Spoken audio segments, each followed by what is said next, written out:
Hi everyone, this is M.B.B.S nerd, and in this video I'll be give you an introduction about plasma cell neoplasms, and I'll also talk about multiple myeloma. So let's begin. Now, plasma cell neoplasms, these are B cell proliferation comprising of plasma cells, and they account for about 15% deaths caused by lymphoid neoplasms. In these neoplasms, there is increased synthesis and excretion of immunoglobulin chain in the urine. Generally, light chain is excreted more only because heavy chain is can't pass through the filtration barrier of the glomerulus, and rarely there is excretion of only heavy chain. Now, these free light chains excreted in the urine are also called Benz-Jones proteins. Now, there are various clinico-pathological entities associated with the plasma cell disorder, so let's look at them. In multiple myeloma, the most important plasma cell neoplasm presenting with tumor masses throughout the skeletal system, and then solitary myeloma, which is an infrequent variant presenting as a single mass in soft tissue or bone. Solitary myeloma is a very rare but an infrequent variant of multiple myeloma. And if I talk about smoldering myeloma, then it is the stage between MGUS and multiple myeloma. Now, plasma cells here are making up 10 to 30% of the marrow cellularity. Also, the serum M protein. Here, the serum M protein stands for the monoclonal antibody. Here, M protein stands for that only, and it is greater than 3 gram per deciliter, but still the patients are asymptomatic. They don't show any symptoms which are seen in a plasma cell disorder. It's basically, you can say, it is a growing stage. And what happens is that there are about 75% patients who are having out of 70, you can say, if I take 100 patients in smoldering myeloma, then 75 patients progress to multiple myeloma. They are very prone, or they are very at risk of getting multiple myeloma or progressing to that. Now, if I talk about the MGUS, which I was talking about here, then MGUS stands for monoclonal gammopathy of undetermined significance.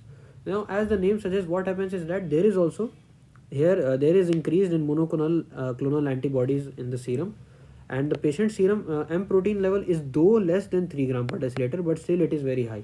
And it is the most common plasma disorder occurring in patients between 50 to 70 years of age. This is very important that it is the most common plasma disorder, though the patients here are not at a very high risk of progressing to multiple myeloma, because approximately only 1% patients progress to multiple myeloma. So you can see here that this smoldering myeloma is an intermediate stage between this monoclonal gammopathy of undetermined significance, or we can also say it as MGUS, and multiple myeloma. And smoldering myeloma is only, you can say, the stage which is just you can say just preceding multiple myeloma.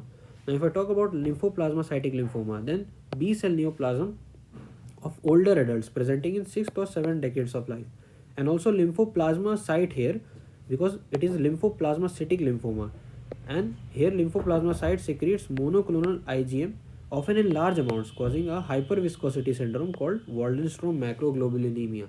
So here the cell of origin is a lymphoplasmacyte, not a plasma cell, and lymphoplasmacyte is just, you can say, an intermediate cellular stage between centrocyte and plasma cells. So lymphoplasmacyte here, they are secreting increased amount of monoclonal IgM, which is causing hyperviscosity syndrome, which I will talk about later. And renal failure and amyloidosis are not seen in this lymphoma. So I give you an overview of the plasma B cell disorders. Now let's talk about multiple myeloma. So multiple myeloma is a plasma cell neoplasm that is associated with lytic bone lesions, hypercalcemia, and renal failure and immune abnormalities. Now, it's a disease of older adults, generally presenting in men of African descent. And the pathogenesis are, there are rearrangements involving IgH locus on chromosome 14q32 and cyclin D1 gene on chromosome 11q13. So what happens is that the cyclin D1 gene is translocated alongside the promoter or the enhanced promoter elements of the IgH region, and this leads to the increased expression of cyclin D1 gene. Now, as you know that cyclin D1 gene is involved in proliferation of the cell. So increased expression of cyclin D1 gene leads to the proliferation of these plasma cells, leading to multiple myeloma. Also, in some cases, there are mutations in the chromosome 17p gene, or there are deletions of the 17p region involving the TP53 gene. As you know, this is a tumor suppressor gene leading to the carcinogenesis.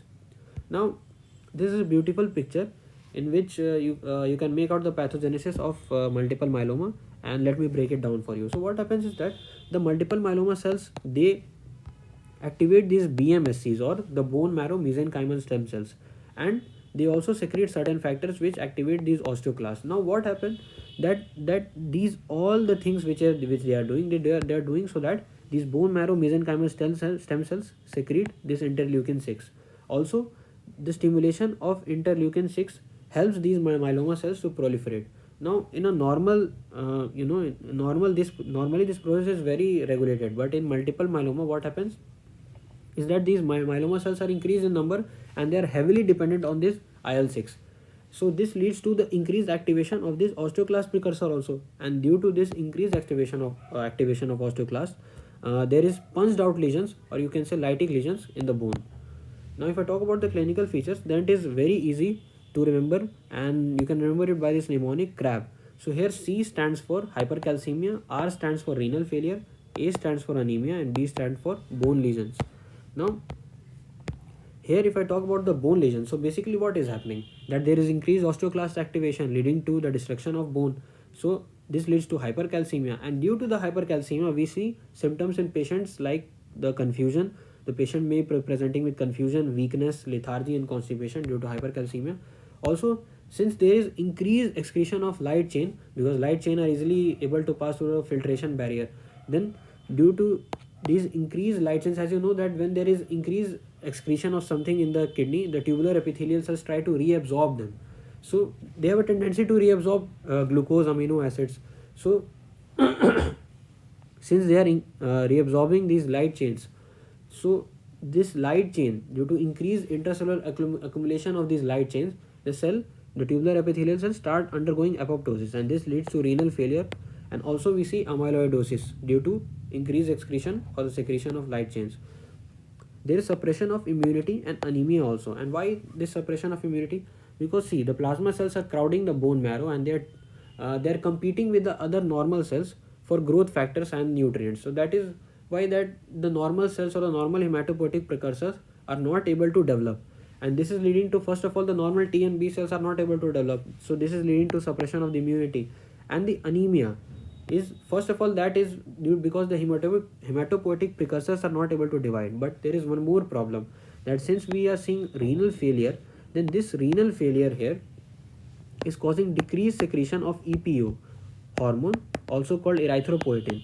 And as you know that erythropoietin is required for the maturation of the hematopoietic precursors or the RBC precursors. That is why we are getting anemia here. And if I talk about the morphology, then there are destructive lesions in the cancellous bone, and these destructive lesions then progress to the cortex of the bone. If I take this bone here, then this region in the middle here is the cancellous bone, and if I take a different color, then this outside region here is the cortex. So basically the lesions erode from the cancellous bone to the cortex, and they occur in a descending order of frequency. The most commonly it occurs in the vertebral column. These are all this is all part of the axial skeleton, in the ribs, skull, pelvis, femur, clavicle and the scapula. And also in radiography of the skull we see this punched out lesions, as if something has been punched and taken out of the skull. That is why we see these characteristic punched out lesions in the skull, because of the increased activation of the osteoclast. And on grossly, if we see these lesions, then we see soft gelatinous red tumor masses. If I talk about the cellular features, then plasma cells are comprising more than 30% of the cellularity of the bone marrow, and are having perinuclear clearing and eccentrically placed nucleus. We also see some bizarre multinucleated cells. Now here if you see here, then we are seeing some cells having multiple nuclei. They are having two nuclei. Also these nuclei are eccentric. They are eccentric in shape.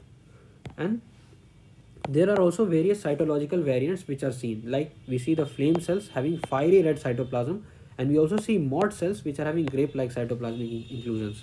Now if you see here, then you see this grape-like cytoplasmic inclusions. So this is an example of a mott cell.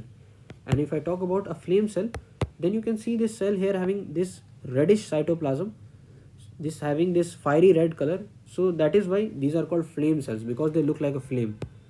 Also there are intracytoplasmic bodies like Russell bodies and Dutcher bodies. So Russell bodies are basically you can say the endoplasmic reticulum. Since see this these plasma cells or the multiple myeloma cells are secreting increased amount of monoclonal Igs.